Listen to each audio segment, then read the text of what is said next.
सवाल जवाब का सत्र जारी है। आप अपने सवाल लिखकर भेजें। अगले वीडियो में आपके सवालों के जवाब दिए जाएंगे। अशोक मौर्य जी के द्वारा कुछ सवाल पूछे गए हैं। पहला सवाल है, सर एनपीआर से एससी एसटी ओबीसी को नुकसान कैसे होगा?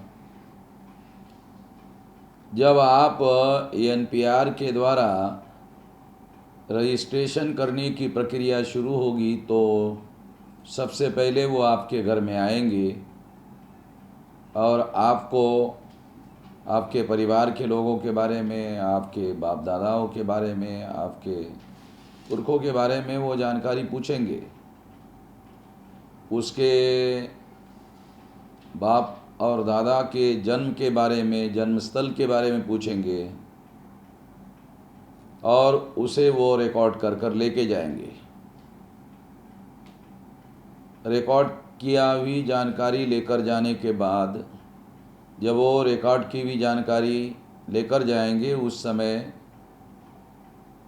आपने जो कुछ भी बताया है उस बताई हुई जानकारी को जिस कागज़ में उन्होंने लिखा है उस लिखे हुए कागज़ पर आपकी साइन ली जाएगी और वो दस्तावेज तहसील ऑफिस में लेकर जाया जाएगा। तहसील ऑफिस में वहाँ पर जो नागरिक उन्हें संदिग्ध लगता है उनको डी मार्क किया जाएगा और जिनके नाम पर डी मार्क लगा है, संदिग्ध नागरिक का ठप्पा लगा है, उनको नोटिस भेजा जाएगा।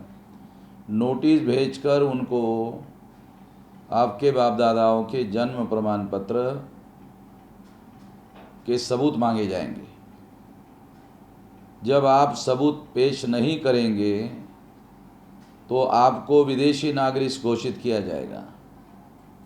जब आपको विदेशी नागरिक घोषित कर दिया जाएगा तो आपकी सारी संपत्ति, जायदाद, ज़मीन, घर, सारा का सारा असेट अटैच कर दिया जाएगा, जब्त कर लिया जाएगा और फिर इस तरह से आपके बहुत बुरे दिन शुरू हो जाएंगे। सभी प्रकार के अधिकारों से आपको वंचित कर दिया जाएगा।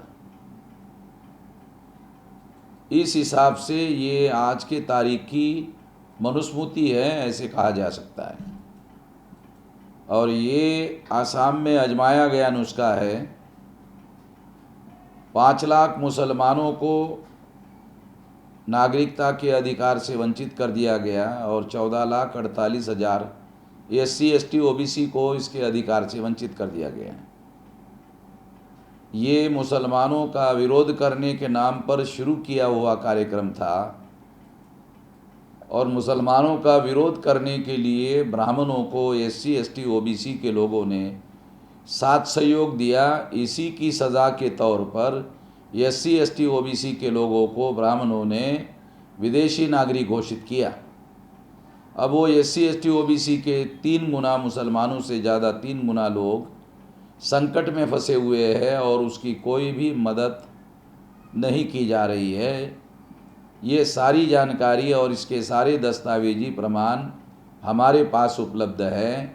आसाम के जो लोग दिल्ली में आए थे उन लोगों ने हमारे पास ही ये दस्तावेज जमा किए, जिसके आधार पर हमने ये सुप्रीम कोर्ट में केस लड़ने का कार्यक्रम शुरू किया।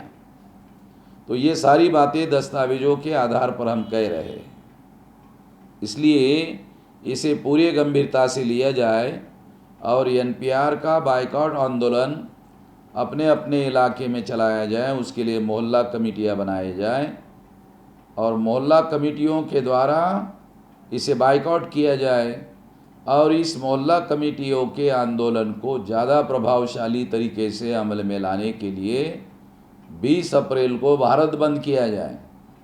भारत बंद करने के लिए अभी आप घर में बैठे हैं, टेलीफोन का उपयोग आप प्रचार प्रसार के लिए करिए। कम से कम एक आदमी के 10 परिचित लोग होते हैं, उनके नंबर होते हैं। उन नंबरों पर आप टेलीफोन करिए, प्रचार करिए। उन 10 नंबरों वालों को अपने अपने 10 टेलीफोन नंबर मांगिए, फिर उनको करिए। फिर ऐसे लाखों लोगों के नाम नंबर आपके पास हो सकते हैं और आप इसका प्रचार प्रसार कर सकते हैं। सोशल मीडिया का उपयोग भी कर सकते हैं, वीडियो बना सकते हैं और सोशल मीडिया में वायरल कर सकते हैं। ये सारी प्रक्रिया कानून के दायरे में, संविधान के दायरे में की जानी चाहिए। दूसरा प्रश्न है, यूरेशियन ब्राह्मणों का माई बाप ईवीएम मशीन है, लेकिन एससी एसटी ओबीसी के क्षेत्रीय राजनीतिक दलों को समाप्त कर दिया जाए, फिर भी इनके नेता लोग या कार्यकर्ता लोग मौन क्यों है? क्योंकि ब्राह्मणों के जो राष्ट्रीय स्तर के दल है वो क्षेत्रीय दल या तो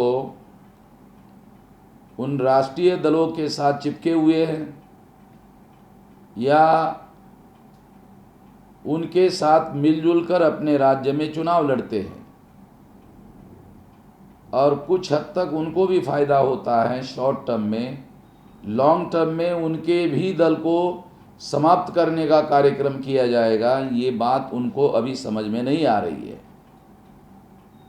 मगर ये निश्चित रूप से किया जा सकता है। इससे खबरदार होना बहुत ज़्यादा ज़रूरी है, खबरदार किया जाना भी ज़रूरी है, और हम लोग इस दिशा में कार्य कर रहे हैं।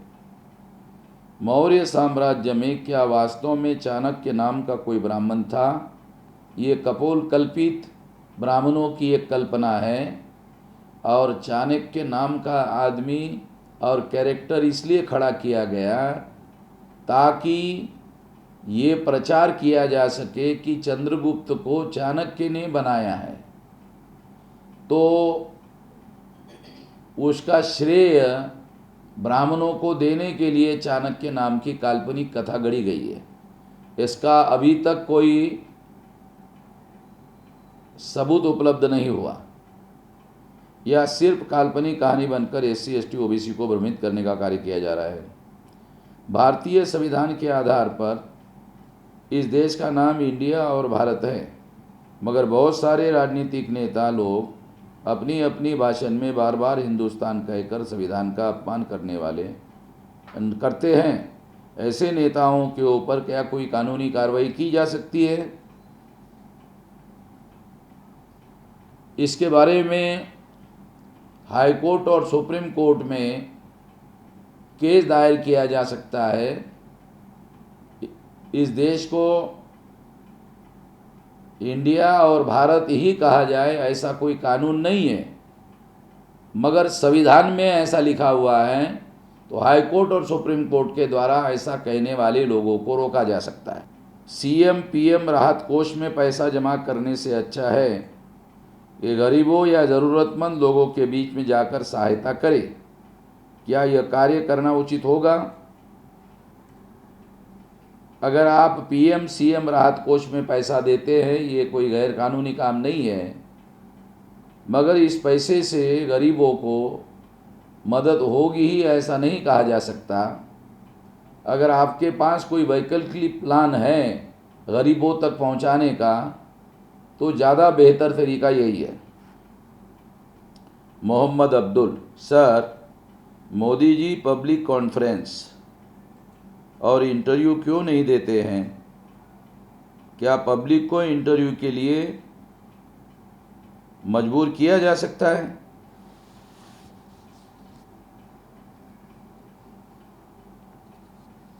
किसी नेता को, प्रधानमंत्री को प्रेस कॉन्फ्रेंस करने के लिए किसी खास पर्टिकुलर पत्रकारों के साथ या लोगों के साथ करने के लिए मजबूर नहीं किया जा सकता। ऐसा कोई कानूनी बंधन नहीं है। शोएब अंसारी, सर जिस क्रांति की बात आप और हम करते हैं, क्या वो कॉन्स्टिट्यूशन के ज़रिए लाई जा सकती है, जबकि सत्ता पूरी तरह मनोवादी के कब्जे में है और मूल्यवासी अब तक तितर बितर है, जागरूकता भी नाम मात्र की ही है? जवाब दीजिए। कॉन्स्टिट्यूशन में लोगों को आर्टिकल 19 के तहत जगाने का मौलिक अधिकार दिया गया है। अगर आप इसके द्वारा ज़्यादा से ज़्यादा संख्या में लोगों को जगाकर जन आंदोलन खड़ा करते हैं तो जन आंदोलन के द्वारा इस तरह के बड़े परिवर्तन को लाया जा सकता है। जिस तरह से डिक्टेटर के नियंत्रण में पूरी सत्ता होती है, फिर भी दुनिया में ऐसे उदाहरण हैं कि जनता के द्वारा डिक्टेटर की सत्ता को खत्म किया गया है। हम भी जागरूकता के द्वारा जन आंदोलन खड़ा करके ऐसा कर सकते हैं। आप ऐसा लगता है कि नए व्यक्ति है, हमारे संगठन के बारे में आपके पास जानकारी नहीं है, आप जरा हमारे राष्ट्रीय स्तर के होने वाले कार्यक्रमों में आकर देखिए अपनी आंखों से, उसके बाद ही आप लोगों को समझ में आएगा। आपको ऐसा लगेगा कि हम इस आंदोलन के साथ पहले से क्यों जुड़े हुए नहीं हैं, ऐसी प्रतिक्रिया आपके मन में होगी। इम्तियाज़ मेरठ। एक एक करके सभी वर्गों को फिर से अछूत बना दिया जाएगा। यदि हम लोगों को जागृत करने का काम नहीं करते हैं, तमाम मजलूम लोगों को इकट्ठा करने का काम नहीं करते हैं, संगठित करने का काम नहीं करते हैं, आंदोलन करने के लिए लोगों को तैयार करने का काम नहीं करते हैं, आंदोलन को जन आंदोलन बनाने का काम नहीं करते हैं, तो संभव है ऐसा करने में दुश्मन कामयाब हो सकता है। इसे हम लोगों को समझ लेना चाहिए और जल्दी से जल्दी इस तरह का कार्य करने के लिए जुट जाना चाहिए। सुखदेव वसावा। सर, भारत में लॉकडाउन के चलते सरकार गरीबों को राशन दे रही है, तो इसमें जिसका बीपीएल राशन कार्ड है उसको दे रही है और जिसका एपीएल राशन कार्ड है उसको नहीं दे रही है। लेकिन सर, सभी गरीब लोगों के पास बीपीएल राशन कार्ड नहीं है, एपीएल राशन कार्ड है। उसकी वजह से कई गरीब परिवार को राशन नहीं मिल रहा है। उसके लिए क्या किया जाए? तो सभी प्रकार के जो गरीब लोग हैं, चाहे बीपीएल के हो चाहे एपीएल के हो, उन लोगों को संगठित रूप से हमारे संगठन के लोगों को लिख कर दिया जाए।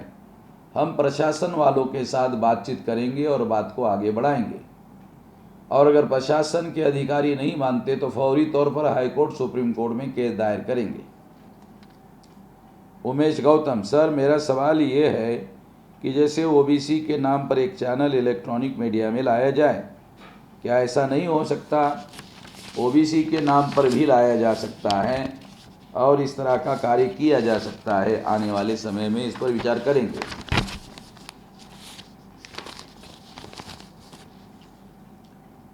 शीतल पाटेकर ध्रुवे। सर जी, न्यूज़ आई है कि मरकज़ के लोगों की वजह से 400 लोगों को कोरोना हुआ है और वहाँ से 1860 लोग भी गायब हैं। प्लीज़ ज़रा रोशनी डालें। ये सारी मीडिया की खबरें हैं और सारी मीडिया की खबरें सही है ऐसा नहीं कहा जा सकता।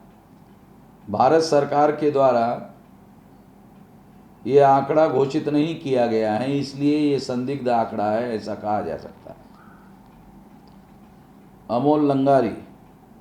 सर जी, कोरोना के महामारी में मोदी सुविधा मुहैया करने के बजाय अंधश्रद्धा फैला रहे हैं, इसके लिए क्या किया जा सकता है?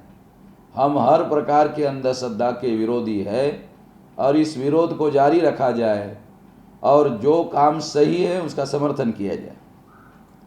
कांचन सिंह। सर, कफील खान इस समय जेल में है और इसके तहत वो गिल्टी नहीं थे, इसके बावजूद भी उनको जेल में रखा गया है।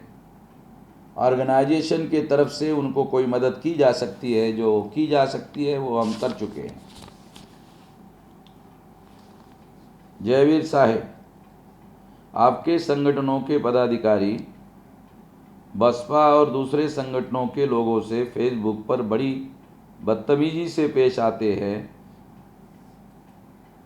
अगर बसपा और दूसरे संगठनों के साथ वो बदतमीजी से हमारे लोग पेश आते हैं, तो हमारे संगठन के कार्यकर्ताओं को अनुरोध है कि कोई भी बात जो लिखित रूप से की जाती है वो तमीज़ से की जानी चाहिए, तर्कसंगत और विवेक संगत तरीके से विरोध करने का संविधान में प्रत्येक व्यक्ति को अधिकार बहाल है और तर्कसंगत तरीके से ही इस काम को किया जाना चाहिए।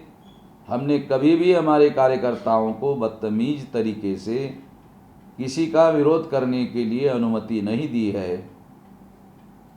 अगर वास्तव में वो हमारे लोग हैं, हमारे संगठन के लोग हैं, तो उन संगठनों के कार्यकर्ताओं को चाहिए, हमारे संगठनों के कार्यकर्ताओं को चाहिए कि वो तर्कसंगत और विवेक संगत तरीके से विरोध करने का अधिकार उनके पास सुरक्षित है।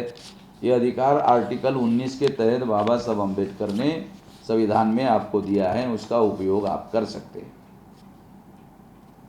चंद्रकांत नागांवकर, जय मूल्यवासी सर, 5 दिन से कागजी न्यूज़पेपर का वितरण चालू है और जो वितरण करने वाले हैं वो SC ST OBC माइनॉरिटी के हैं। वो कम से कम 4 गांव में घूमते हैं। अगर इनमें से किसी को या फिर इनकी वजह से अगर किसी गांव के लोगों को कोरोना का संक्रमण होता है तो इसका जिम्मेदार कौन होगा? निश्चित रूप से ये सारी खबरदारी लेना प्रशासन की जिम्मेदारी है और प्रशासन की जिम्मेदारी इसको मानते हुए प्रशासन को सतर्क किया जाना चाहिए।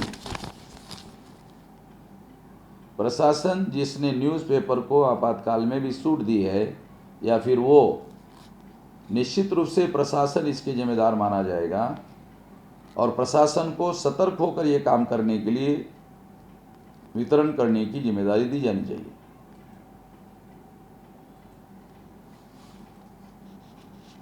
अक्षय कुमार, ब्राह्मण मीडिया हमेशा भारत को जानबूझकर हर बार हिंदुस्तान कहते हैं, ऐसे ब्राह्मण मीडिया पर FIR केस दर्ज नहीं किया जा सकता। FIR करने के लिए कोई न कोई कानून होना चाहिए, ऐसा कोई कानून नहीं है। संविधान का आर्टिकल है, इसके तहत हाई कोर्ट सुप्रीम कोर्ट में केस दायर कर सकते हैं। मुकेश मूल निवासी, सुभाष चंद्र बोस का नारा तुम मुझे खून दो मैं तुम्हें आज़ादी दूंगा किस संदर्भ में कहा था?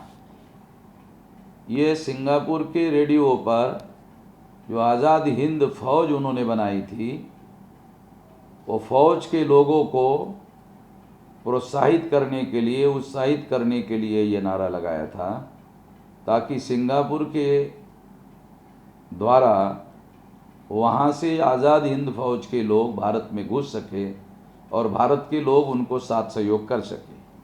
क्या हमारे खून के वारिस को आज़ादी के आंदोलन में नहीं लगा सकते? निश्चित रूप से लगा सकते हैं, मगर संविधान के दायरे में रहकर ही इस आंदोलन को चलाना चाहिए। सुनील कश्यप, विदेशी ब्राह्मण सोशल मीडिया पर पोस्ट पर गाली गलौज दे तो उनके लिए क्या किया जा सकता है?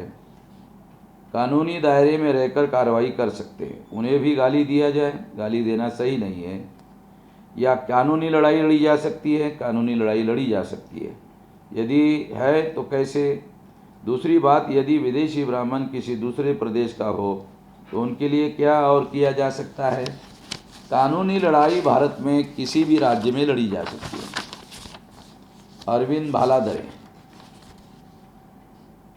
जय मूल निवासी, सोशल मीडिया पर सज्जाद नोमानी साहब ने आज मरकज़ निज़ामुद्दीन मसले पर संबोधित करते हुए आर्टिकल 19 की अभिव्यक्ति करते हुए अपनी बात रखी, लेकिन फेसबुक जिनके नियंत्रण में है उन्होंने इस कंटेंट को हटा दिया है।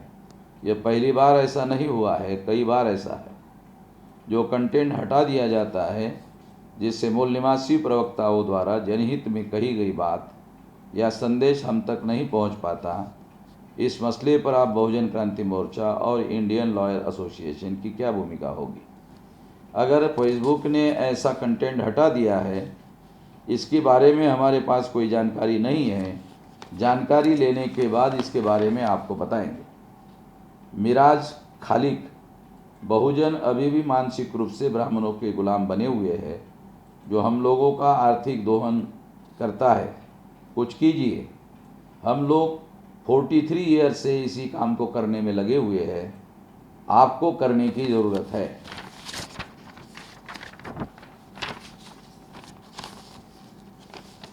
विक्रम सिंह, सर मैं चाहता हूँ कि आप पासी समाज के बारे में कुछ कहिए।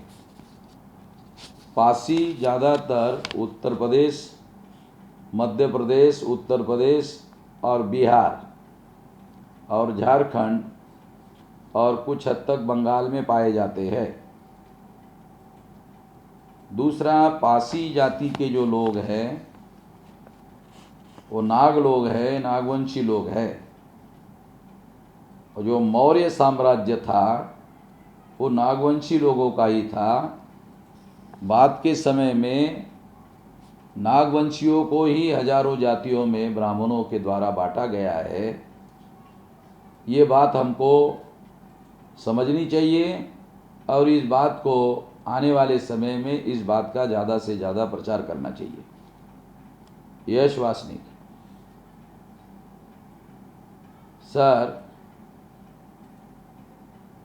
जय मूल्यवासी, आपने मायावती जी, प्रकाश आंबेडकर जी, उदित राज जी पर अपनी स्पीचेस में प्रतिक्रिया दी है, पर अम्बेडकराइट पार्टी ऑफ इंडिया के बारे में आपने अवगत नहीं कराया है। कृपया अवगत कराइए। हर व्यक्ति के बारे में बोलना ही चाहिए, ज़रूरी नहीं है, क्योंकि मैं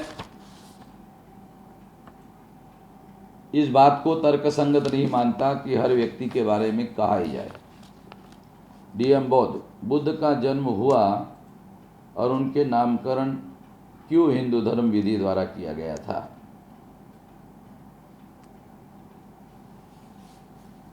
बुद्ध का नामकरण हिंदू धर्म विधि से किया गया ऐसा डीएम बौद्ध जी कहते हैं, ऐसा कोई सबूत उन्होंने पेश नहीं किया है।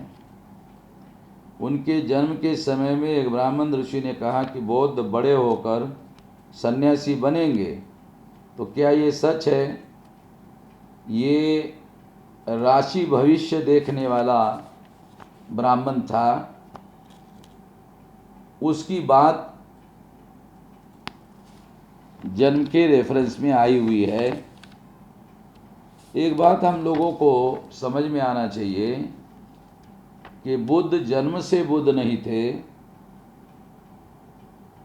उनका ओरिजिनल नाम जो था वो सिद्धार्थ गौतम था, और ज्ञान प्राप्त होने के बाद वो बौद्ध हुए हैं।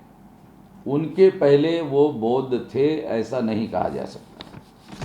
अमरजीत यादव साहब जी, अंबेडकर जी द्वारा लिखित हो वर्दी